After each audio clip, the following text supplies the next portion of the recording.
जब तक कोविड रहेगा तब तक उसके अटेंडेंट को खाना यहाँ से जाएगा, उसमें कोई बहस नहीं है, क्योंकि अब उसके जेब में पैसे नहीं बचे। कब तक दिल्ली में, पटना में रह करके एक तो परिवार के लिए दवाई में बिक गया, प्राइवेट नर्सिंग होम में बिक गया। तो ये निर्णय 2 टाइम खाना की यहाँ से ली गई है।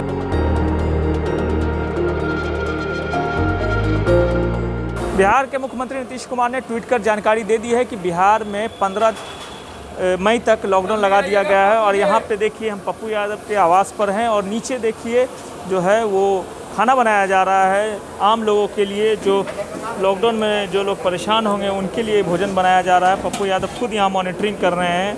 हम पहले पप्पू यादव से जानेंगे, लॉकडाउन लगा दिया गया है 15 मई तक, कोई मीनिंग?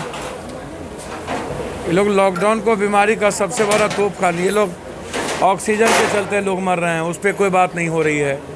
लोग मर रहे हैं बेड के चलते, लोग मर रहे हैं आईसीयू के चलते। सिलेंडर है नहीं, भारत में कहीं सिलेंडर नहीं है, और बिहार में एकदम सिलेंडर नहीं है। जिसको 700 चाहिए उसको 200 है, जिसको 900 चाहिए, IGMS को मुजफ्फरपुर को चाहिए 750, 200 है, किसी को चाहिए गया को कहीं कहीं कुछ है। तो जब सिलेंडर नहीं है तो आप ऑक्सीजन कहाँ भरिएगा? तो आप उससे भी मार रहे हैं। जितना बीमारी बढ़ी है, जितनी चीज़ें बढ़ गई है, उसमें ऑक्सीजन प्लांट है ही नहीं, कम गया, उसका लिक्विड है ही नहीं, तो उसमें आप मार रहे हैं। दूसरी चीज़, दवाई के लिए लोग जितने जीवन रक्षक दवाई हैं सब लगभग गायब हो गया। संक्रमण को देखते हुए बढ़ रहा है जिस तरह से, इसके लिए लॉकडाउन। मैं वही बात, संक्रमण सर, आप चैन की बात कर रहे हैं। पेशेंट के पास 4 आदमी 5 आदमी रहता है, अब वो निकलता है।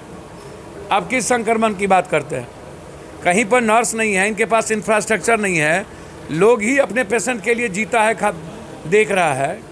तो आप गलतियों को छुपाने के लिए एकमात्र सहारा, एकमात्र रास्ता लॉकडाउन लगा देते हैं। जब आपके पास दिखता है कि आप, हमारे पास कोई रास्ता नहीं बचा, हम ऑक्सीजन नहीं दे पा रहे हैं, मौत को हम लगातार छुपाए जा रहे हैं, तो एकदम एक मतलब बच गया कि मानव चयन कर दो। चयन यदि टूट जाएगा तो ये परिस्थिति आएगी। आपको नहीं लगता ये पहले लेना चाहिए था फैसला? अरे जान बच सकती थी न, फैसला ही इनको लेना चाहिए था तो फर्स्ट पीरियड में लेते। इतने लोगों की जान और पूरा का पूरा मुरत घट्टी और शमशान की भी लड़ाई अब शुरू हो गई इन पार्टियों की। अलग अलग शमशान में अलग अलग जात का झंडा ये लगाएंगे पार्टी वाले, अलग अलग छाप वाले झंडा लगाएंगे। शमशान में बीमार होगा इन नेताओं की। और आश्चर्य है आपको, मैं आपको बता दूं, इस लॉकडाउन के भीतर जितनी लाशें जाएगी कोई देख नहीं पाएगा, कोई बोल नहीं पाएगा, कोई।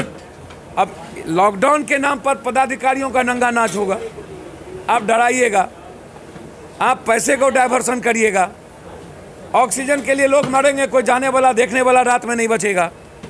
तो कौन देखेगा? जो मौत होगी, जो इनके पास नहीं है, कौन देखेगा? आज हालात ये हैं कि इनके पास बचाने के लिए ना तो जो सरकारी डॉक्टर हैं वो कंप्लीट रूप से टच भी नहीं करता, देखता भी नहीं है। वहाँ दवाई और ऑक्सीजन का अभाव PMCH में है। हाई कोर्ट ने भी कहा कि यदि उतना पेशेंट नहीं है तो वहाँ ऑक्सीजन उतना जा क्यों रहा है, NMCH में कम क्यों जा रहा है? इसका मतलब घालमेल है। और आज कर्जदार हो चुके लोग, लगभग कर्ज से में डूब गए हैं लोग। तो खाने का जो संकल्प है, युवा मोर्चा पार्टी का जो अध्यक्ष है, नेतृत्व है, सभी लोगों ने मिल के लिया कि जब तक कोविड रहेगा तब तक उसके अटेंडेंट को खाना यहाँ से जाएगा, उसमें कोई बहस नहीं है, क्योंकि अब उसके जेब में पैसे नहीं बचे। कब तक दिल्ली में, पटना में रह करके एक तो परिवार के लिए दवाई में बिक गया, प्राइवेट नर्सिंग होम में बिक गया। तो ये निर्णय 2 टाइम खाना की यहाँ से ली गई है। लॉकडाउन भी हो गया भैया, मैं समझता हूँ लॉकडाउन हो गया ये तो सरकार को सबसे पहले 6,000 रुपया पर व्यक्ति डालना चाहिए। सरकार को बिजली बिल माफ़ करना चाहिए, सरकार को स्कूल का फीस माफ़ करना चाहिए, सरकार को रोड टैक्स माफ़ करना चाहिए। लॉकडाउन होने के पहले सरकार को निर्णय लेना चाहिए कि आप बोझ ना बनिए, और कल मिडिल क्लास के बच्चों से कोई पैसा ना वसूले स्कूल वाला, ये निर्णय लेना चाहिए। यानी सारी तैयारियां पहले कर लेनी चाहिए। बिल्कुल। अब छोटे छोटे दुकानदार, काश्तकार मरेंगे, सब कर्जदार हो जाएंगे, सबके जेब में पैसे नहीं है, कोई लगभग लोन भी देने के लायक स्थिति नहीं है। ट्रांसपोर्ट और होटल पहले से बंद हो गया, स्कूल और कोचिंग की स्थिति बुरी हाल है। और जो मिडिल क्लास और मजदूर आदमी है उसके जेब में 1 रुपया नहीं है। तो जब जेब से पैसा खत्म हो जाएगा तो भारत की इकोनॉमी तो गई। तो लॉकडाउन तो भारत के लिए भी नाश है ना। लॉकडाउन सॉल्यूशन नहीं है।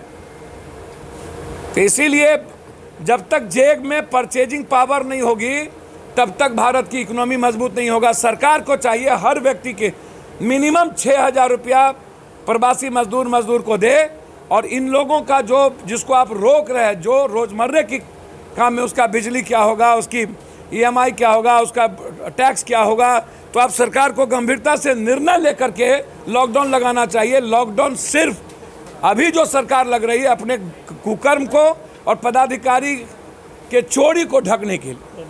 ये थे पप्पू यादव, जिनका साफ तौर पर कहना था कि लॉकडाउन पहले भी लगाया जा सकता था, सभी तैयारियां कर लेनी चाहिए थी, उसके बाद ही अभी फ़िलहाल लॉकडाउन जो है वो लगाया जाना चाहिए था, क्योंकि जो जितने लोग हैं, जो मजदूर वर्ग के लोग हैं, जो आम व्यक्ति है जिनके खाने के पैसे नहीं हैं, उनके खाते में 6,000 रुपये भी डालने की ज़रूरत है, और तभी लॉकडाउन लगाने की बात पप्पू यादव कर रहे हैं। सुजीत कुमार, बिहार तक, पटना।